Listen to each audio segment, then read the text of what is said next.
Hello and thanks for visiting Secrets and Shadows. Please comment on where you are listening from and share any ideas you may have for upcoming episodes. Also, please like and subscribe. It would be greatly appreciated.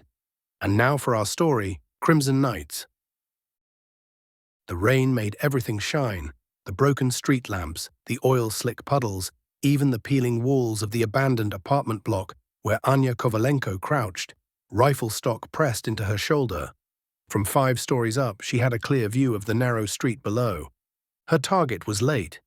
She adjusted her grip, flexing her fingers against the cold metal. The wind cut through the cracks in the broken window frame, carrying with it the stench of rotting garbage and diesel fumes. Belgrade was a city of ghosts, half lit, half forgotten, where men like her target did business in shadows because daylight had no use for them. Through the scope, the world shrank to a circle of glass. A man in a leather coat stepped from a black SUV, flanked by 2 thick-shouldered bodyguards.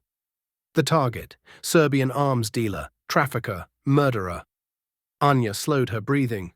One pull of the trigger and she could fade back into the night. Another payday. Another line of blood across her conscience. Her finger tightened. But the dealer turned his head, laughing at something one of his men said. The sound didn't carry to her, but the expression did, wide, careless, human. It was a reminder Anya didn't want. Her heartbeat faltered. She exhaled, steadied. He's not human to you. He's a mark, nothing more. The rifle cracked. The dealer's skull snapped sideways, a spray of blood painting the wet pavement. His bodyguards froze, then shouted, scrambling for cover.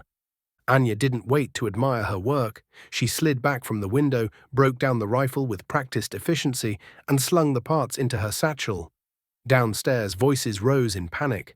Then came the one sound she hated most. The wrong sound. Footsteps on the stairwell below. Her eyes narrowed. Someone had flushed her out. She drew the pistol from her hip, silencer already attached, and pressed her back against the peeling plaster wall. The stairwell smelled of rust and mildew. The footsteps grew louder. She glimpsed the first man rounding the corner, black jacket, shaved head, automatic in his hands.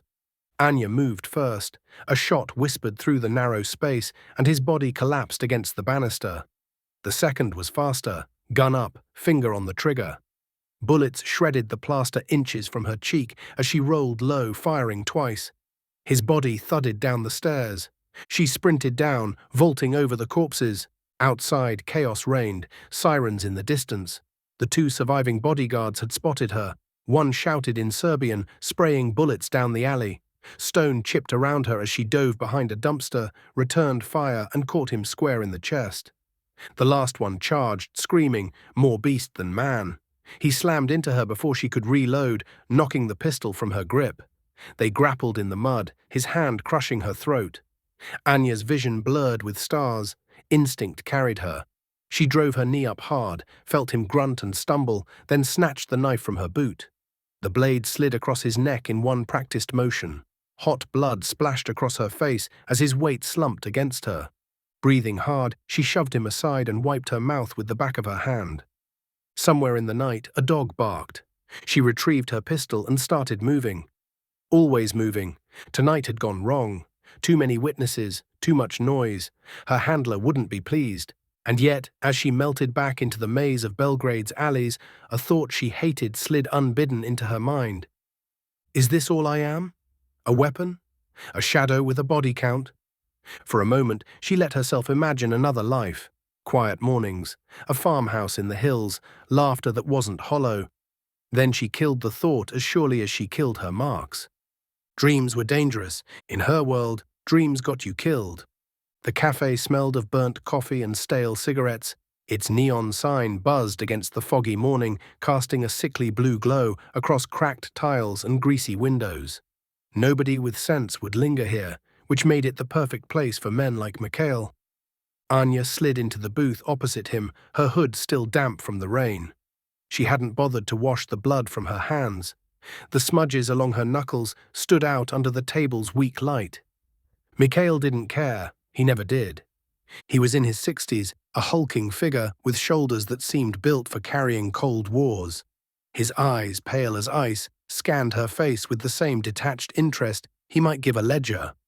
He stirred his coffee, metal spoon tapping glass in slow circles. "You were messy last night," he said in Russian. His voice was gravel ground against steel. Anya leaned back, stretching her legs, and forced her tone flat. "The mark is dead. The city knows it too well. Noise, witnesses, blood in the street." He finally met her gaze, his mouth twitching in what might have been disgust or amusement. "This isn't what we trained you for. I wasn't the one who gave me a faulty location. You didn't mention the extra guards." Mikhail's spoon stilled. A beat of silence stretched between them. He didn't tolerate backtalk, but Anya was long past caring. Finally, he set the spoon down and slid a manila folder across the table. The folder was thick, stuffed with photographs, reports, surveillance shots. On top lay the face of a man in his late 40s, sharp suit, sharper eyes. "New contract," Mikhail said, "bigger than any you've handled before." Anya flipped the file open. The name printed beneath the photograph made her stomach clench. Viktor Dragic, oligarch, arms supplier, bribes flowing into both Moscow and Brussels. A man whose death would ripple through more than just the underworld. "Dragic has ties to everyone," Mikhail continued. "The Bratva, the syndicate, even Western intelligence. Removing him requires precision. This is not a street job. This is delicate." Anya studied the photographs, Dragic at a gala, glass in hand. Dragic at a private villa on the Adriatic coast. Dragic entering a bank in Zurich. Always smiling, always protected. "This won't be clean," she murmured. "It won't be clean," Mikhail agreed. "But it will be necessary. And lucrative. For us." For us. He never said for you, because Anya wasn't a person to him, just a tool. A scalpel he could use until it broke. She closed the folder and met his eyes. "And if I refuse?" Mikhail chuckled, a low, humorless sound. "You won't. You like breathing too much." Her hand itched toward the knife strapped to her thigh, but she forced it still. Killing him here, now, wouldn't solve anything. It would only tighten the noose she already wore around her neck. Instead, she slid the folder into her satchel, rose and left the cafe without a word. Outside, the city churned with its usual grey misery. She pulled her hood tighter, blending into the faceless crowd. As she walked, the images of Viktor Dragic burned in her mind. A voice whispered inside her, "One more kill, one more job. Then maybe you can disappear. Maybe you can find something beyond blood." But even as the thought formed, she knew it for what it was. A lie she told herself to keep from drowning. Budapest smelled of damp stone and river fog. The Danube cut through the city like a blade, its surface rippling with lights from bridges and trams that screeched across iron tracks. Anya moved through it unseen, a ghost among the living. She had been in the city for 3 days, studying Viktor Dragic's patterns. He was careful, too careful, never the same route twice, never a meeting without layers of protection. His paranoia made him slippery, but paranoia also left trails for someone trained to see them. Tonight, she trailed him to a railway yard on the outskirts of the city. Rusting locomotives sat abandoned, their hulks tagged with graffiti and shadows. Dragic's car rolled through a gate, flanked by armored SUVs. He entered one of the old warehouses, men with rifles taking up posts outside. Anya perched in darkness on the skeleton of a derelict crane, camera lens pointed downward. She snapped photos quickly. Faces, license plates, times. She didn't expect an opportunity to strike tonight, but information was currency. The faint crunch of gravel behind her froze her blood. She turned. A man stood not 10 meters away, half-shadowed by the skeletal beams. Broad-shouldered, lean, his coat blending with the darkness. But it was his eyes she noticed first, sharp, unflinching, fixed on her like he already knew what she was. Her pistol was in her hand before thought caught up. "Step back," she whispered in Russian. He didn't flinch. Instead, he spoke in accented English, low and calm. "If I wanted you dead, you wouldn't have heard me." She adjusted her aim, finger taut. "Who are you?" The man moved closer into the light. Early 30s, rugged face marked by a faint scar along his jaw. His mouth carried the trace of a smile that wasn't friendly. "Adrian Varga," he said. "And you?" Her silence was answer enough. He nodded toward the warehouse below. Dragic is not your concern tonight. Walk away. Her pulse quickened, but her face gave nothing.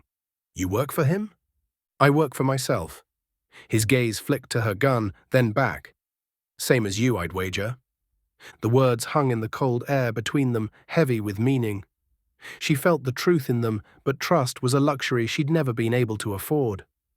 Stay out of my way, she said, and backed toward the ladder. Adrian didn't follow. He simply watched, the faintest ghost of a grin on his lips. We'll see each other again, Kovalenko. Her chest tightened. He knew her name. By the time her boots hit the gravel below, she was gone into the dark. But his face lingered in her mind, sharper than it should have been. A dangerous man, a mirror to her own shadows, and she hated that some part of her was already curious. The banker's penthouse overlooked the Danube, glass walls glittering with city lights. Inside, wealth dripped from every surface, Persian rugs, crystal tumblers, imported cigars stacked in neat rows. Anya watched from the balcony of the opposite building, crouched low against the cold stone ledge. The wind tugged at her coat as she assembled the compact rifle piece by piece. Tonight's job wasn't Viktor Dragic. It was a smaller fish, a corrupt banker who funneled Dragic's money through shell accounts in Luxembourg. A message from Mikhail had been clear: cut off the hands before you reach for the head. The banker appeared, alone, pacing his living room while talking on the phone. He gestured wildly, unaware that across the river, death watched him through a scope. Anya steadied her breathing, slow inhale, slow exhale. The rifle cracked, the bullet punched through the glass as though it were paper. The banker's head snapped back, his body sprawling across marble floors. A perfect kill, clean, fast, surgical. But then movement flickered in her scope. A man in the shadows of the penthouse balcony. Not a guard, too relaxed, too deliberate. Anya's chest tightened as he stepped into the light. Adrian Varga. He didn't look surprised. If anything, he looked amused. He raised a glass of whiskey in mock salute toward her vantage point. How the hell? By the time she dismantled the rifle and crossed the fire escape, the sound of sirens already echoed across the city. She slipped into the alley below, pulse racing, every instinct screamed to vanish into the underground before police swarmed the riverfront. Instead, she collided with him. Adrian emerged from the shadows of the alley as though he'd been waiting for her. His coat was open, revealing a pistol holstered against his ribs. Efficient, he said in Hungarian. His accent curled around the words like smoke. But sloppy. The sirens. That's your mess. Anya's gun was in her hand before he'd finished the sentence, the silencer pressed against his chest, right over his heart. Why were you there? Because Dragic pays me to watch his men, and because I was curious. His gaze didn't falter.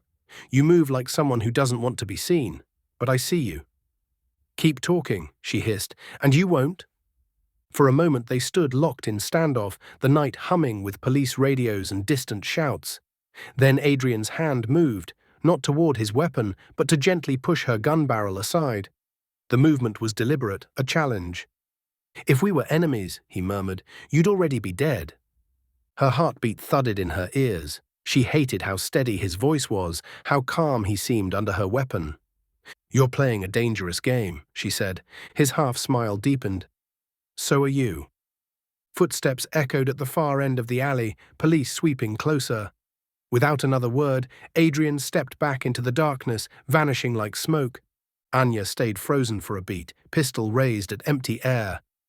Then she turned, melting into the opposite shadows, fury and something far more dangerous coiling inside her. Adrian Varga was no accident. He was circling her for a reason, and she needed to know why. Before the curiosity in her chest became something she couldn't afford. The bathhouse had been abandoned since the 90s. Cracked mosaics still lined the walls, and the echo of dripping water made the cavernous chamber feel like a tomb. Once it had been a place for steam and laughter. Now it smelled of mold, rust, and secrets. Anya's boots were silent on the wet tiles as she slipped between columns. She'd been following a lead. Dragic's courier, a man carrying coded ledgers, but she'd lost him here. The trail ended in shadows, and the silence told her everything. It was a setup. A faint scrape of leather against stone reached her ears. She spun, gun raised. and found herself staring down the barrel of another. Adrian Varga. The half-smile on his lips didn't reach his eyes this time. "You're quick," he said softly, "but not quick enough." "Where's the courier?" she demanded. "Gone." His voice echoed across the chamber, calm, infuriatingly calm. "You won't find him. And if you did, you wouldn't live long enough to ask him questions." Her finger tightened on the trigger. "Then maybe I'll start with you." In a blur, he moved. The guns clattered to the tiles as he knocked hers aside, momentum carrying them into a column. The fight was close, vicious, elbows, knees, fists striking faster than thought. Anya slammed her forehead into his jaw. He grunted, blood springing at his lip, but he barely staggered. He caught her wrist, twisted until her knife clattered free, then shoved her back. She rolled, snatched the blade again, and came up in a crouch, chest heaving. Persistent, Adrian breathed, circling her. His shirt clung to him with sweat, his scar catching the light. "You fight like someone who doesn't want to die. I fight like someone who doesn't lose." Their blades kissed in a flash of steel. She slashed low. He blocked, countered with a strike that grazed her ribs. Pain flared hot, but she ignored it, pivoting and driving her boot into his thigh. They crashed into the pool's empty basin, tiles shattering under their weight. Adrian pinned her, knife at her throat. His face hovered inches from hers, breath ragged, eyes burning. For a heartbeat, the fight froze. The air between them thickened. Blood, sweat, something unspoken. His grip didn't loosen, but neither did hers. She pressed her blade against his ribs, just under his heart. "If you were going to kill me," she whispered, "you'd have done it already." His jaw tightened. The knife trembled, then slowly lowered. He released her wrist, but didn't move away. "We're in the same storm, Kovalenko," Adrian said, voice low, harsh. "Different boats, maybe. But the same storm. You know it." She shoved him off, chest rising and falling with fury. "I don't trust you." "You don't trust anyone. That's why you're still alive." Their eyes locked. An unspoken recognition, sharp as the blade still in their hands. For the first time, she felt the line between enemy and ally blur, and it unsettled her more than any wound. Somewhere outside, sirens wailed again. The city pressed in, reminding them that the bathhouse was no sanctuary, just another cage. Anya slid her knife back into her belt and stood, never looking away from him. "Stay out of my way," she said. Adrian smirked, wiping blood from his mouth. "You keep saying that. And yet, here we are." She turned and melted into the shadows, but she knew he was right. The storm was closing in, and whether she liked it or not, Adrian Varga was caught in it with her. The storm broke over Budapest like artillery fire. Rain hammered the rooftops, turning streets into rivers and alleys into traps. Anya sprinted through the downpour, lungs burning, adrenaline flooding her veins. Behind her, headlights cut through the sheets of water, Dragic's men, relentless in pursuit. A gunshot cracked. Brick shattered near her head. She ducked, vaulted a rusted fence, and landed in a dark courtyard. Pain lanced up her ankle, but she kept running. The safe house was 3 blocks away. If she made it there, she might live through the night. A figure emerged from the storm, moving with her pace. Instinct screamed to fire, but something in the gait, the angle of his shoulders, stopped her. Adrian. He fell in beside her without a word, both of them drenched, both carrying the same electric charge of survival. Together they cut through the labyrinth of side streets until at last Anya shoved open a door hidden behind layers of graffiti and climbed a narrow stairwell. The safe house was a ruin, a single room with peeling wallpaper, broken blinds, and a mattress shoved against the wall. It reeked of damp, mold, and old smoke. But it was dry. It was shelter. Anya slammed the door, bolted it, then collapsed against the wall, chest heaving. Her clothes clung to her skin, hair plastered to her face. Adrian leaned against the opposite wall, water dripping from his coat, his chest rising and falling in deep, controlled breaths. For a moment neither spoke, only the storm filled the silence. Then Adrian said quietly, "You would have been dead without me." She looked up, eyes narrowing. "You think I needed saving?" "I think you're not as invincible as you pretend." His tone was even, but his eyes burned. "You bleed. You run. You hide. Just like me." Her jaw clenched. She hated how his words scraped against the truth. She crossed the room, shoving him back against the wall with sudden violence, knife at his throat. Don't mistake this for trust. You show up where you don't belong. You know things you shouldn't. Why? He didn't flinch, his hand closed over hers, holding the blade steady against his skin. Because I know what it's like, to want out, to want more than this. His voice dropped, rough, intimate. Tell me you don't. Her heart pounded. She should have cut him, should have walked away. Instead, her grip trembled, the knife slipped from her hand. His mouth was on hers before the blade hit the floor. The kiss was hard, desperate, less affection than collision, as if both of them were trying to drown in each other before the world swallowed them whole. Her fingers dug into his shirt, pulling him closer, tasting blood and rain and something she couldn't name. Adrian's hands found her waist, lifting her against the wall. The cold plaster pressed into her back as his body pressed into hers, every movement raw, fueled by survival and fury and need. Clothes came away in frantic tugs. The storm outside raged, thunder rattling the windows, but inside the world shrank to heat, skin. Breathless moans swallowed against each other's mouths. For the first time in years, Anya felt alive. Not as a weapon, not as a shadow, but as a woman burning in the dark. When it was over, they lay tangled on the mattress, the air heavy with sweat and silence. Anya stared at the cracked ceiling, her body still trembling. Adrian lit a cigarette, the smoke curling between them. "You still don't trust me," he said quietly. She turned her head, met his eyes through the haze. "No," she whispered, "and I never will." But she didn't move away. Morning came grey and bitter. The storm had passed, leaving the city washed but not clean. From the window of the safe house, Anya watched the Danube roll sluggish and brown under the bridges, its surface glittering with early light. Adrian was already awake, seated at the rickety table with maps and documents spread before him. His cigarette smoke coiled upward, threading into the cracked plaster ceiling. "You don't sleep much," she said. "Neither do you," he replied without looking up. His voice was calm, but his eyes tracked her reflection in the window. Always watching, always calculating, something inside her bristled. She had bared her body to him, but not her trust, and the longer she stayed near him, the more the line blurred between ally and liability. She turned back to the river. "You knew my name before I gave it to you." A pause, then, "I know many names."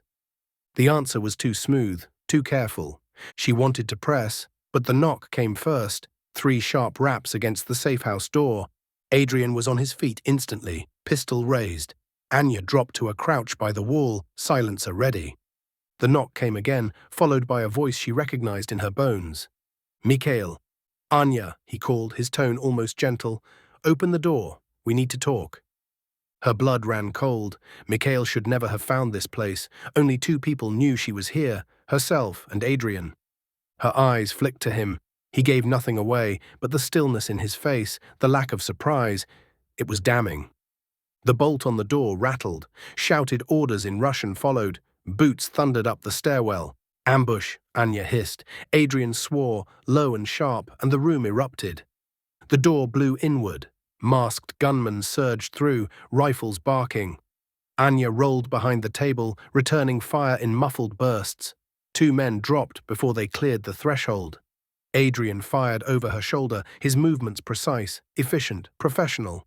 "Back," he shouted, grabbing her wrist, dragging her toward the window. She yanked free. "You led them here." "I didn't," he snapped, firing again. A mercenary fell screaming, blood spraying across the wall. "But if you'd rather argue, we can both die." Her chest heaved, fury mixing with survival instinct. She didn't know if he was lying. She didn't know if he was saving her or setting her up for the kill. But the storm of bullets left her no choice. Together they smashed through the window, glass exploding outward as they plunged into the alley below. They hit hard, rolled, came up firing. The chase spilled into the streets, mercenaries in pursuit, sirens wailing, civilians scattering.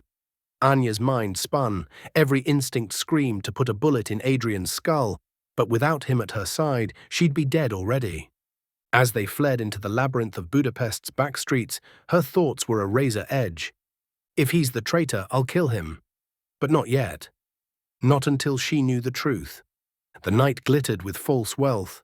The Carpathian Palace Hotel loomed over Bucharest like a monument to corruption. Gold leaf ceilings, crystal chandeliers, champagne flowing like water. Inside, men who carved empires out of blood and money mingled with politicians in tailored suits, their laughter sharp as broken glass. Anya moved among them like a phantom, her hair swept into a sleek chignon, her black gown clinging in all the right places. She looked every bit the oligarch's mistress. No one here knew her name, but they felt her presence. Heads turned, eyes lingered. None of them saw the knives hidden in her thigh slit, the silenced pistol snug against her spine, the vial of poison tucked in her clutch. Across the ballroom, Viktor Dragic held court.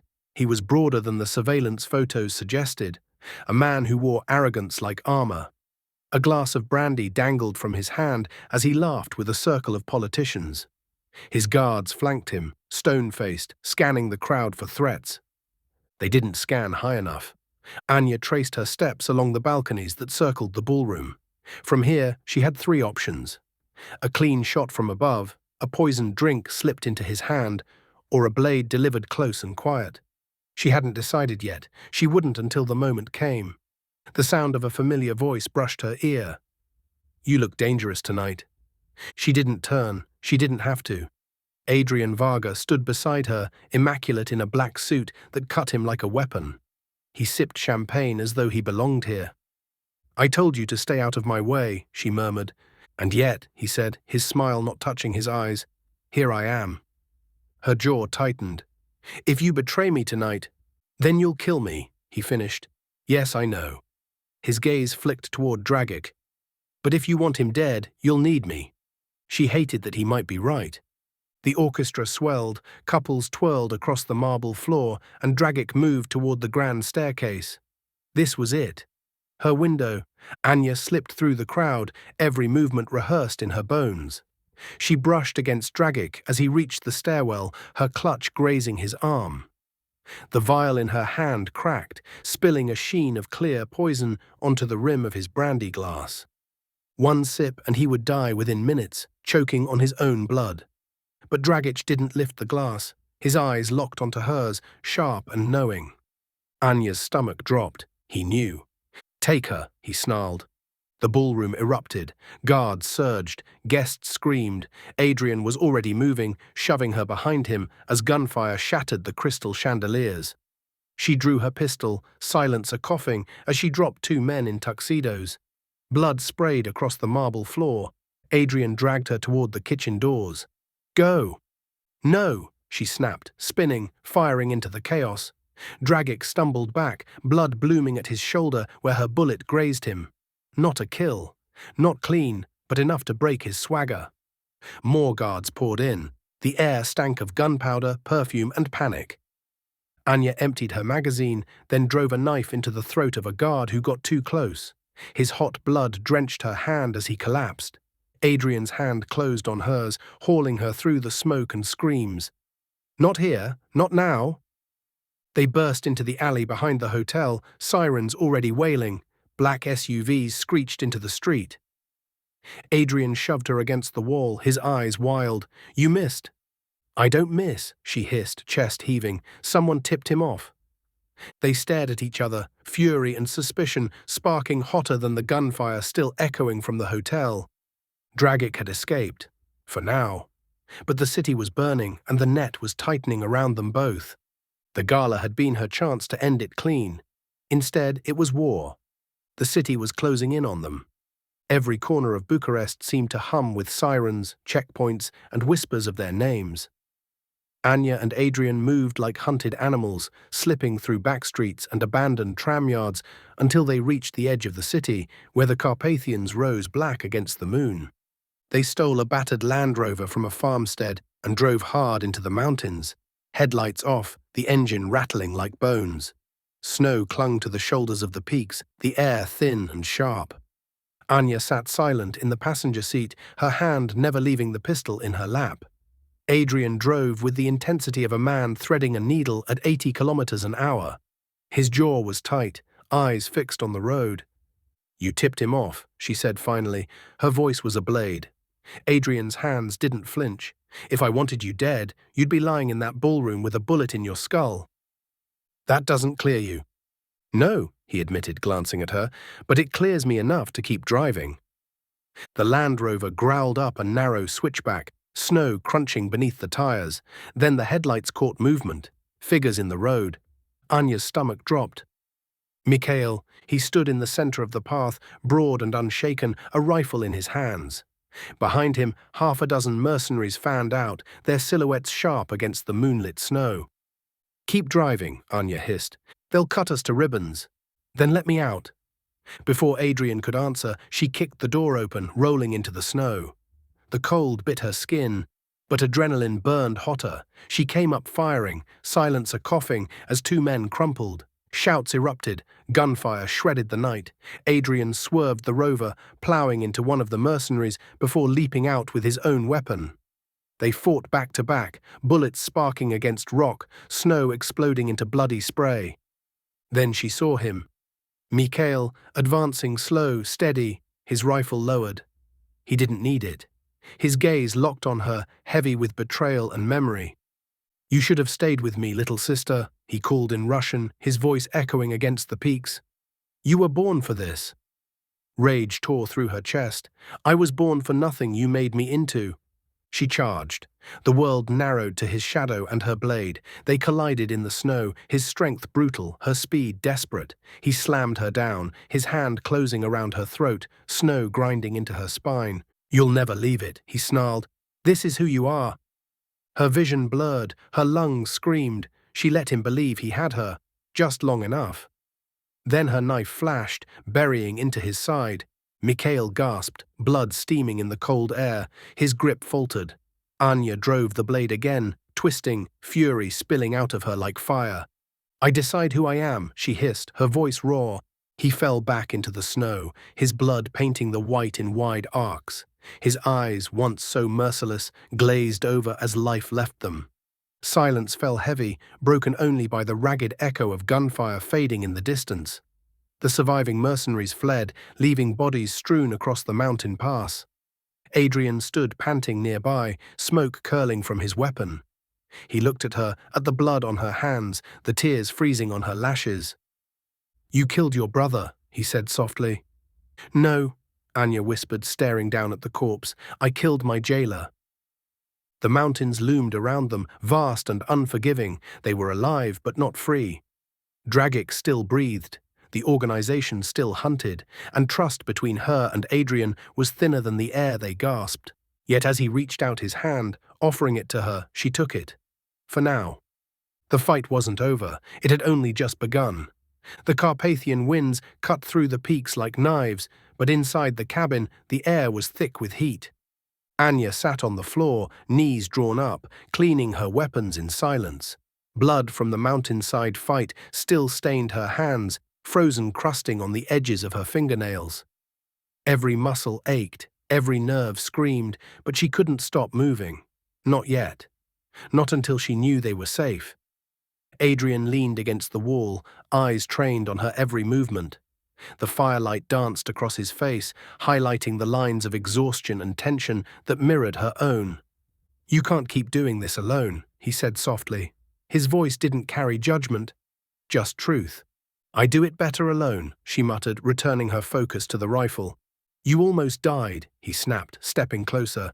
And I couldn't stop thinking about it. About you. Her hand froze on the cleaning rod. She didn't look at him. Stop. He didn't. He knelt beside her, heat from his body brushing hers. I'm not going to. Not this time. Not after everything. The words were dangerous. She knew it. But his presence, that proximity, cracked her armor. Her hands shook as she set the rifle aside, her heart hammering. Adrian's hand brushed her hair back, brushing away strands plastered by rain and snow. His eyes searched hers, intense, claiming, daring her to resist. I can't trust you, she whispered. I don't need you to, he said. Just let me be here, right now. That's all I'm asking. The moment stretched, taut as a drawn bow. Her pulse raced, adrenaline and want colliding, and then, before thought could interfere, he kissed her. It wasn't soft. It was desperate, claiming. the kind of kiss that left every rational thought behind. Her fingers tangled in his coat, pulling him closer, nails digging into fabric and flesh alike. The fire crackled, shadows leaping across the walls, and the world outside, hunters, sirens, death, faded to nothing. Clothes became obstacles, discarded in a frantic tangle of skin and heat. Hands roamed, memorizing, claiming. Every touch was electricity, every gasp a confession. She had spent her life running through shadows, cutting away everything human, everything soft.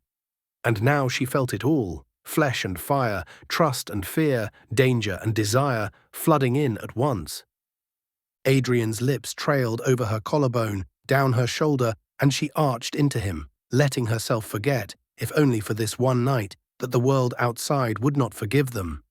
They moved together in a rhythm primal and raw, desperate to claim something of life amidst the death they carried. Every sigh, every shiver was a release, a rebellion, a fragile defiance against the darkness that had shaped them. Hours later they lay entwined, sweat cooling on heated skin, heart still racing. She rested her head against his chest, feeling the slow, steady drum of life. "You're impossible," she whispered. "So are you," he murmured, kissing her temple. And for a moment, just a moment, the world was theirs. But beyond the cabin walls, the storm was far from over. The border was quiet, almost unreal in its stillness. Snow crunched under the tires of their stolen SUV as Anya and Adrian slipped through the last checkpoint, their forged papers waving them past guards who hadn't bothered to look too closely. Inside the vehicle, the warmth of the heater did little to thaw the tension coiled in their bodies. Every muscle remained ready for violence, every sense tuned to the possibility of pursuit. Dragic was alive. The organization was still hunting. The world outside waited with knives in hand. Yet for the first time in years, Anya allowed herself a long, shuddering exhale. Adrian glanced at her, hand brushing her knuckles. "You okay?" She looked at him, eyes reflecting exhaustion, fear, and a flicker of something she had almost forgotten. Hope. "I don't know," she admitted. "I've spent my life running through shadows. I don't even remember what daylight feels like." He smiled faintly, rough, tired, but genuine. "Then maybe it's time you remember." They drove through the mountains, the snow-laden peaks slowly giving way to rolling hills and forests. The world outside the car was silent, but alive. Birds called in the distance. The river glimmered under the pale sunlight. It was not freedom, but it was the first taste of one. Anya's hands flexed around the steering wheel. Every scar, every kill, every betrayal weighed on her. She could not undo the past. But the road ahead, winding and uncertain, was hers to shape. Adrian reached over, brushing her hair back. "We can leave this life behind," he said softly, "if we want." Her lips curved in a shadow of a smile, bitter and hopeful at once. "We'll need luck, and a lot of it."